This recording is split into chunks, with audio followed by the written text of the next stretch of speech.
Et bonjour à vous, on se retrouve aujourd'hui pour une nouvelle vidéo write-up d'une box HTB qui s'appelle Antique, qui est considérée comme facile. C'est une Linux, et bon, facile, mais on va dire que c'est un peu plus vers le médium que vers le très facile. Elle a une très bonne note, 4,5 sur 5, et on peut voir qu'il n'y a pas eu tellement de flags que ça. Il y a eu 3300 personnes qui ont flag le user et encore moins qui ont flag le système. Et on va voir un peu comment ça se passe. Alors comme d'habitude, on récupère l'adresse IP 10.10.11.107 et on va l'ajouter à notre fichier etc host pour pouvoir avoir le nom de domaine associé. Donc là, on la rajoute. Moi, je l'avais déjà fait, antique.htb. Et on va pouvoir faire un scan Nmap pour commencer. Alors vous voyez que ici c'est très long, du coup je l'ai fait en avance. J'ai rajouté l'option "-pn", pourquoi? Pour bypass l'identification de la box, enfin savoir si la box était up ou pas, parce que quand on fait un ping dessus, la box ne répond pas. Ah si, la box répond, d'accord, bah avant elle ne répondait pas, du coup j'étais obligé d'utiliser le "-pn", mais apparemment ça passe quand même. Bah, apparemment c'était pas obligé de le mettre, ok. Bon, en soi, même si on le met, ça bypass juste le test au niveau de Nmap pour savoir si la box est up ou pas en utilisant le ping, en utilisant le protocole ICMP. Donc, qu'est-ce qui nous ressort? Il nous sort uniquement un port 23, donc qui est un serveur Telnet. Et on n'a pas beaucoup plus d'informations. Là, c'est du filtré, c'est des faux positifs. Et on a plein de messages de Telnet qui sont ressortis. Donc, première chose à faire, peut-être qu'on a un numéro de version au niveau de Telnet, ce n'est pas le cas. Qu'est-ce qu'on va faire? Bah, on va tenter bêtement de se connecter à Telnet sur notre target. Telnet antique.htb. Et là, quand on essaye de se connecter, on a une sorte de header qui nous dit HP Jet Direct. Ok, donc on a déjà une information et on nous demande un mot de passe. Le mot de passe, en l'occurrence, bah, pour l'instant on ne le connaît pas, mais peut-être qu'il y a un mot de passe par défaut. On va déjà voir ce que c'est que HP Jet Direct. On se rend directement sur Google, on l'entre. Et là, qu'est-ce qu'on voit? On voit que, en fait, c'est un serveur d'impression. Ok, parfait, ça ne nous intéresse pas énormément. Bah, si on sait que du coup on est sur une sorte d'imprimante, là on a déjà des trucs exploit, mais peut-être qu'il y a password. Voilà, et apparemment il y a une interface web, mais nous c'est un telnet. Donc là ils nous disent admin, ok. Il faut le password telnet peut-être ajouté derrière. Là, il nous parle telnet, machin, encore admin pour le username et le mot de passe, on sait pas. Donc peut-être qu'on va mettre admin. Non, là, c'est pas autorisé. Peut-être qu'il n'y a pas de mot de passe en Anonymous, on met rien. Hop, non plus. Ok, bon, bref. Et là, en fait, bah, là, c'est chiant parce que on n'a pas de numéro de version, on n'a absolument rien. Et on n'a qu'un serveur telnet et on a déjà fait à peu près le tour.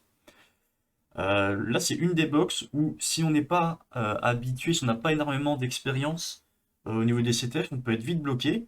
Mais il faut penser que dans la vie, au niveau de Nmap, il n'y a pas que les serveurs TCP. Il y a les ports, pardon, les ports TCP. Il y a aussi des ports UDP. Et Nmap peut faire des scans sur les ports UDP. Donc là, vous voyez ici, hop, j'avais également de mon côté lancé un autre scan sur la box, mais en utilisant le protocole UDP pour voir les ports UDP ouverts. Alors Nmap, bah, on appelle Nmap classique. "-su, c'est pour scanner les ports UDP.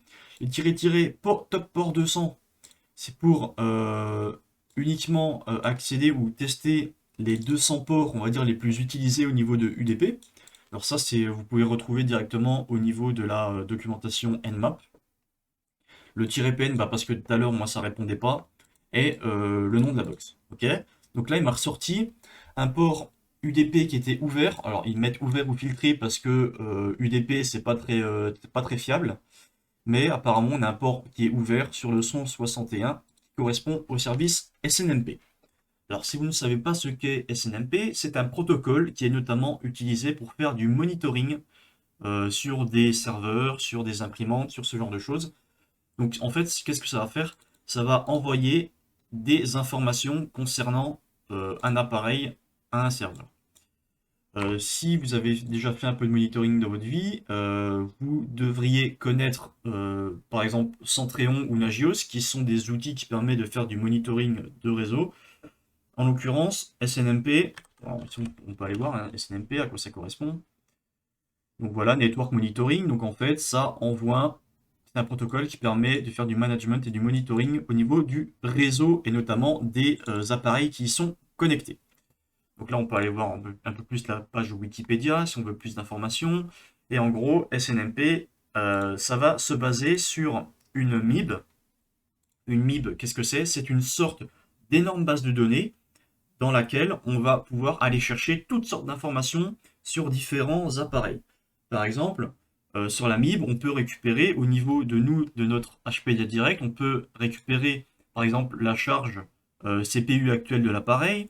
On peut aller récupérer peut-être son uptime, depuis combien de temps le serveur d'impression est up. On peut récupérer le nombre de pages qui ont été imprimées, peut-être le contenu des pages qui ont été imprimées. Voilà, donc on peut vraiment récolter beaucoup d'informations, si ce n'est toutes les informations. Et ce qu'on va faire, du coup, c'est qu'on va directement aller sur Google et chercher un moyen de visualiser les informations qu'on peut récupérer grâce à la MIB. Alors, on va chercher online SNMP MIB browser pour pouvoir aller nous balader dans la MIB. Là, en l'occurrence, j'avais trouvé celui-là qui était vraiment pas mal. Mais en fait, la MIB, si on ne sait pas exactement ce qu'on cherche, c'est compliqué parce que vous allez voir que c'est énorme. Alors déjà, il y a différentes bases de données MIB en fonction du vendeur. C'est-à-dire que la MIB pour Cisco ne sera pas la même que la MIB pour Juniper et ainsi de suite. En l'occurrence, ici, nous, on sait, grâce au Telnet, que c'est un HP Jet Direct. Donc, on peut tenter de chercher la MIB liée à Jet Direct. Hop, on va chercher. Avec un peu de chance, on va la trouver. Là, en l'occurrence, on a de la chance, elle existe. Elle s'appelle Jet Direct 3 MIB. Ok. Donc, on veut bien la base de données MIB et non pas des fichiers MIB qui ont le nom Jet Direct dedans. Là, en l'occurrence, il me propose ça, mais je ne sais pas pourquoi, parce qu'elle n'est pas dedans, mais bref. On va dans Jet Direct MIB, et là, alors évidemment, une petite pub, hop, ça dégage. Ça va charger, et voilà. Donc une MIB, ça ressemble à ça. On a une sorte de hiérarchie, avec tout au début un OID. Chaque objet a un OID associé. Un OID est forcément unique à chaque objet, et plus on descend dans la hiérarchie, plus va y avoir de chiffres et de nombres pour pouvoir spécifier un objet précis. Donc là, en l'occurrence, le premier objet, c'est HP. Donc, il correspond à l'OID suivant. Alors, l'OID, c'est un identifiant unique, justement, qui permet d'identifier un objet. Et on va utiliser ça après pour accéder directement aux informations de l'objet souhaité. Donc ici, on peut voir qu'en fait, la MIB, c'est énorme. Il y a beaucoup d'informations qu'on peut récupérer sur un jet direct. Voilà, donc il y a des choses qui sont un peu plus obscures que d'autres, qui ne nous intéressent pas. On ne sait pas forcément tout ce que c'est. Là, c'est pour récupérer des informations sur un port spécifique. Ok, on a des informations là sur le scan, sur le service DHCP. Au niveau du web, on peut récupérer une URL, on peut récupérer des proxys. Là, c'est sur la sécurité. On peut récupérer des clés publiques. Donc, vous voyez, la MIB, c'est vraiment il y a vraiment énormément de choses pour lesquelles on peut récupérer. Ok, bon là, en l'occurrence, on va reprendre du début et on va voir s'il n'y a pas un champ. Alors ça peut prendre un peu de temps, parce qu'on ne sait pas forcément ce qu'on cherche dès le début, mais on va voir s'il n'y a pas un champ qui peut être utile. Donc là, on peut voir si c'est actif, si il est dans le statut d'attente, si c'est déjà initialisé, si c'est en train d'imprimer ou pas. Paper state, voilà, s'il y a encore du papier dans l'imprimante. Voilà, display, source, hop, status, net type, machin, bidule. Ok. Est-ce que j'ai passé le truc? Je crois que j'ai passé. Je crois que j'ai passé ce que je voulais chercher. Alors attendez. Euh, Faut que je retrouve, hein. Ou alors non, je l'ai peut-être pas passé. Ah ah. Alors attendez. Bah, bah voyons, il est où? Alors attendez, que je reprenne mes notes là. Euh, Bah, pour l'instant, vous voyez, même quand on sait ce qu'on cherche, on n'arrive pas forcément à le trouver, hein. Euh, point 1, point 1. Alors 229.1.1.13. 229.1.1.13. Parfait, il est là. Ok, j'avais du mal à le trouver. Ici, on a le password. Ok, on a un truc avec des passwords, ça peut être intéressant. Donc maintenant, il faut savoir comment faire pour aller chercher les informations qui se situent au niveau de cette MIB et de cette OID-là. Alors, il y a une commande sous Linux qui s'appelle snmpwalk et qui permet justement d'aller interroger l'AMIB de l'appareil sélectionné. Donc, snmpwalk, si on le lance juste comme ça, évidemment, il a besoin d'arguments. Donc, plein d'arguments, l'agent et l'EID. Alors, l'agent, c'est la target, la machine sur laquelle on doit aller demander les informations, récupérer les informations. L'EID, c'est nous, c'est ce qu'on va mettre là, c'est le truc final. Ok. Mais il y a des options qui sont nécessaires, notamment la communauté. La communauté, qu'est-ce que c'est? C'est une chaîne de caractères qui va définir, spécifier, en fait, on va dire, une information, ou plutôt un utilisateur qui va avoir des accès ou non pour accéder à la MIB. En l'occurrence, la communauté par défaut, elle s'appelle public, et si elle est mal configurée, ben, on peut accéder à absolument toutes les données de la MIB, ce qui n'est pas censé être autorisé de base. Pareil, il y a plusieurs versions de SNMP, en l'occurrence il y en a trois, la V1, la V2 et la V3. Effectivement, la V3, comme vous l'aurez deviné, c'est celle qui est la plus sécurisée parce qu'elle permet l'authentification au niveau des communautés et elle permet également du chiffrement. Je crois que ce qui n'est pas possible avec la 1 et la 2. Peut-être que la 2, il y a de l'authentification, mais il me semble qu'il n'y a pas de chiffrement. Donc voilà, et je crois que c'est à peu près tout. On peut commencer à s'amuser avec SNMP Walk. Donc, SNMP Walk, la version, bah, en l'occurrence, soit on peut mettre une, deux ou trois. On peut essayer avec les différentes versions. Spoiler, avec la 1 et la 2, ça fonctionne. Avec la 3, ça ne fonctionne pas. Donc on va faire par exemple avec la 2. Donc, la version 2, il faut spécifier 2C. Ensuite, la communauté, comme je vous l'ai dit, par défaut, c'est public. Peut-être qu'en fait, public, elle n'existe pas, qu'elle a été supprimée, qu'elle a été remplacée par autre chose, et du coup, il y a d'autres outils qui permettent de tenter de brute force les différentes communautés pour trouver une communauté qui est accessible, qui est ouverte, et pour laquelle et qu'on peut utiliser pour accéder aux informations de la MIB. Donc, la communauté, en l'occurrence publique, celle-là, elle est disponible. Le nom de la box est notre OID. Donc là, on veut accéder à ce champ-là de la MIB. On va lancer. Et là, on a un résultat. Donc, la commande s'est bien exécutée et on a récupéré, grâce à SNMP, des informations sur cette box concernant l'OID suivant. Donc ici, on a en fait des bits qui nous sont retournés, mais bah, c'est illisible, donc on pourrait croire que ça ne sert à rien, mais si vous regardez bien, en fait, ça pourrait correspondre à quelque chose qu'on connaît déjà, qui serait par exemple de l'hexadécimal ou du décimal. Donc on peut aller sur CyberChef, qui est un outil qui permet de décoder différentes chaînes de caractères, faire du XOR, de l'encryption, enfin encryption, pardonnez-moi, de l'abus de langage, du chiffrement, du cracking de mots de passe, on peut faire pas mal de trucs avec. Alors ça prend un peu de temps à charger, hop là, ok, on le met dans input, donc on a ça, et on va par exemple appliquer un filtre hexadécimal, et en sortie, qu'est-ce qu'on a? On a quelque chose qui peut être intéressant. Donc évidemment, on a des caractères qui sont illisibles. Là, on a une sorte d'alphabet, des caractères possibles. Mais ici, avant, on a quelque chose qui ressemble vraiment à un password. Donc on peut le garder de notre côté. Hop, on va le mettre dans le truc. Ça, c'était le mot de passe pour une autre box.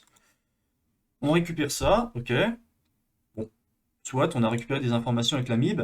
Et là, on se rappelle que quand on devait se connecter avec le mot de passe, enfin sur Telnet, antique.htb, il nous demandait un mot de passe. Avec un peu de chance, le mot de passe qu'on a récupéré ici fonctionne pour Telnet. On l'entre et effectivement, on a réussi à se connecter. Donc maintenant qu'on est sur le Telnet, on ne va pas savoir vraiment quoi faire. Donc là, ils nous disent taper le point d'interrogation pour afficher l'aide. Tape le point d'interrogation et là, ça va nous afficher toutes les commandes qui peuvent être utilisées directement sur le Telnet. Donc là, on peut voir qu'on peut faire des trucs avec le syslog, les adresses IP, les masques de sous-réseau, le DHCP, on s'en fout un peu. Et là, il y a quelque chose qui est intéressant, c'est qu'on peut exécuter des commandes sur le système.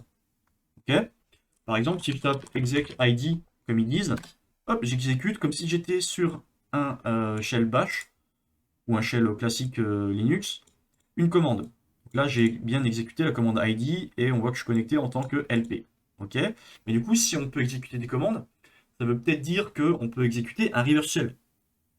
En l'occurrence, c'est ce qui nous intéresse. c'est ce qui nous intéresse parce qu'on va pouvoir obtenir un shell sur la machine directement pour pouvoir exécuter notre commande. En soi, on pourrait commencer à faire de l'énumération ici, mais c'est pas vraiment très pratique, vu que là, on passe par Telnet, mais c'est toujours mieux d'être directement connecté à la machine. On va setup un listener netcat, par exemple en 1337 sur notre machine. On va récupérer un river shell, donc là en l'occurrence, je vais aller dans mes notes, je vais récupérer le river shell que j'avais, et donc je vais le mettre là, hop, plus, pour que ce soit plus simple. On peut voir que du coup, j'exèque un river shell.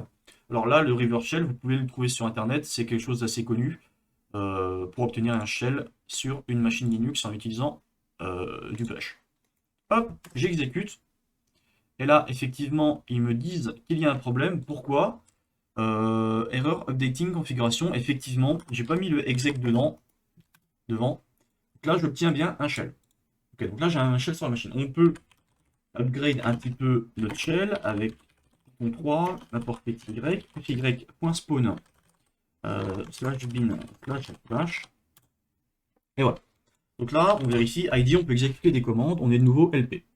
Donc là, on peut, alors déjà, on va se rendre dans le home, là, on a bien un user LP, là, on peut récupérer le flag user. Ok, on en a déjà un sur deux.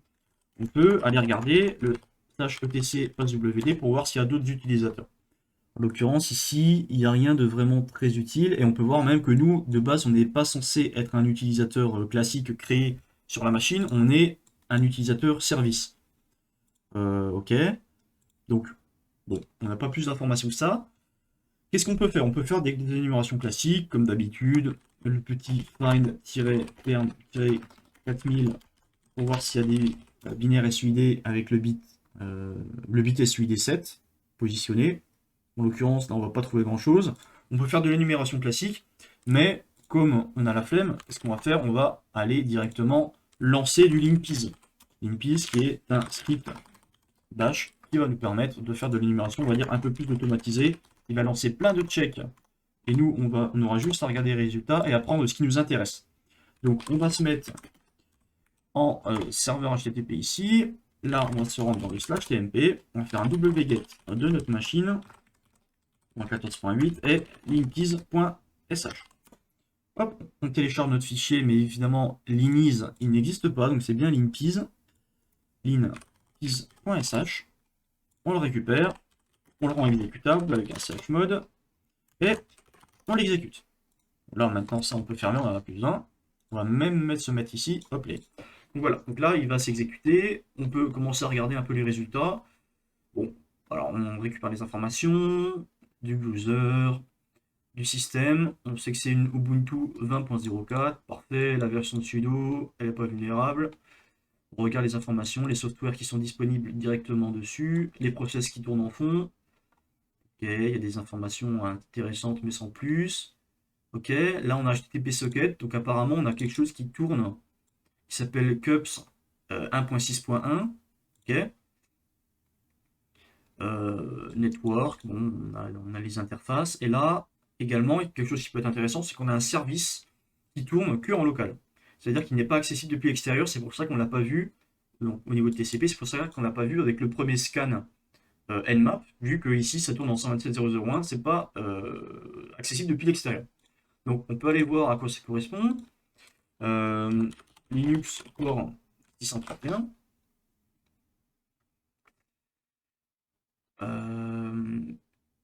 Ah, donc c'est utilisé pour imprimer des choses, IPP. Donc c'est un protocole IPP pour de l'impression. En l'occurrence, ici, on est sur une imprimante, on est sur un serveur d'impression, donc ça paraît cohérent qu'il y ait ça. On peut aller sur Actrix, qui est un blog qui permet de répertorier beaucoup d'exploits et d'énumération dessus. Il nous parle de IPP.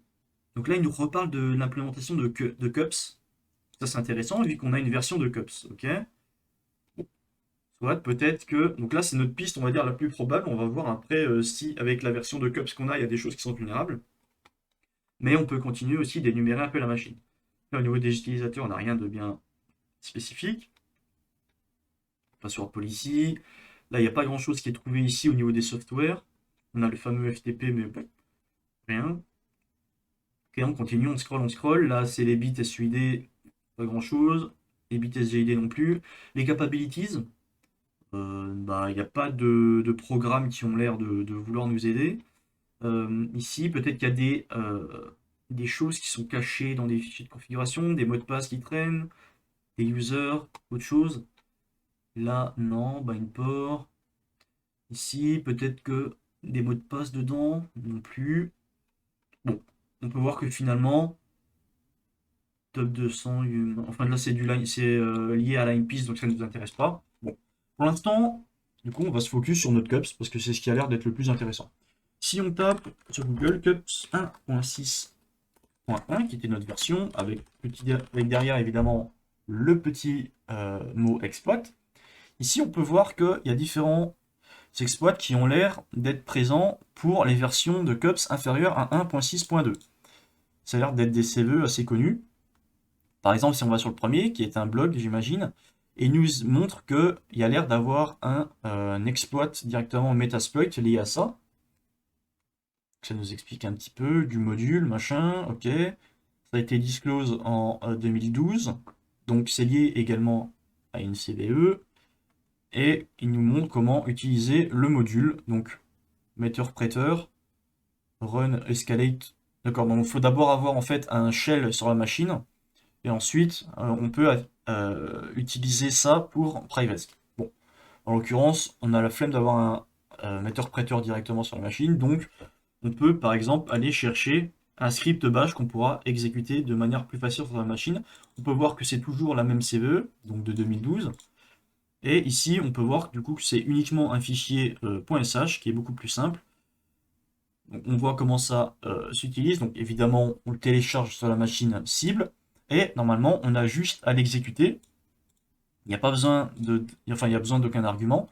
Juste on le balance et après ça va nous demander le fichier à aller lire. Et de ce qu'on voit, ça permet en fait de lire des fichiers root qui ne seraient pas accessibles de base. Voilà. Donc, par exemple, on peut aller afficher le contenu du fichier etc shadow. Là, en l'occurrence, avec notre user actuel. Bon, là, ça n'a pas fini. Mais si on fait un cat etc shadow, normalement, on n'est pas censé accéder vu que c'est accessible que par root. On peut quand même regarder un petit peu au niveau de l'exploit ce que ça fait, pas exécuter n'importe quoi non plus. On peut voir surtout que sur le GitHub, il n'y a eu que 2 stars. Donc, bon, toujours faire attention un peu à ce qu'on exécute, voir s'il n'y a pas des calls qui sont faits directement sur une adresse IP ou un nom de domaine qu'on ne connaît pas. Ou bien peut-être que le mec s'est juste amusé en fait à créer un faux exploit et ça fait un gros RM-RF de notre machine. Bon là en l'occurrence, on est sur une machine distante, sur du hack de box, donc même si ça supprime la machine, bon, ça n'a pas trop de problème, mais sait-on jamais toujours vérifier. Donc là, il vérifie la version de Cups, voir j'imagine si c'est vulnérable. Là, il check si on est dans le groupe LP-admin. Donc LP-admin, ça nous dit quelque chose, vu que nous, on est user LP, donc bon, on a l'air d'être déjà sur la bonne piste. Il vérifie s'il y a curl, ok, et il affiche des informations sur l'exploit, il affiche l'help. Là, ça fait une backup de quelque chose, mais on voit qu'il n'y a rien de fou qui est fait. Interactive, là, il rappelle des fonctions, et à la fin, il lance tout, check, ok, bon. En tout cas, le fichier n'a pas l'air d'être problématique. Donc là, en l'occurrence, on peut voir qu'ici, si je fais un ls cups, j'ai déjà téléchargé le fichier, j'ai déjà wget depuis le GitHub pour gagner un petit peu de temps. Donc là, une fois que ce sera fini, ça, si ça veut bien se finir, vous savez quoi, hop, on va relancer ça. Ça, normalement, c'est buggé, donc on va quitter. Ce qu'on va faire, c'est qu'on va rouvrir une nouvelle fenêtre. Alors, pas dans ce sens-là, dans ce sens-là. On va refaire un telnet antique. Le password, on va le remettre. Je refais les étapes parce que sinon ça aurait pris beaucoup trop de temps. Là, on est en net 4. Évidemment, si je fais rien, on récupère ça. Je vais relancer, comment ça s'appelle, le petit upgrade du shell. Voilà, j'ai récupéré. Et maintenant, on a de nouveau un shell accessible. Donc, on va se rendre dans le TMP. Ça a crash, de toute façon, ça n'a plus trop d'intérêt. Là, je vais me mettre en sudo 3-m http server. Le mot de passe. Et on va pouvoir télécharger notre fichier d'exploit. http Hop, notre IP 14.8. Le fichier qui s'appelle cupsroot machin. Alors 8. On le télécharge, on l'a récupéré. On le rend exécutable. chmod plus x cups. Ah, cups. Voilà. Et je l'exécute. Donc là, ok, il fait les checks. Apparemment, ça a l'air d'être tout bon.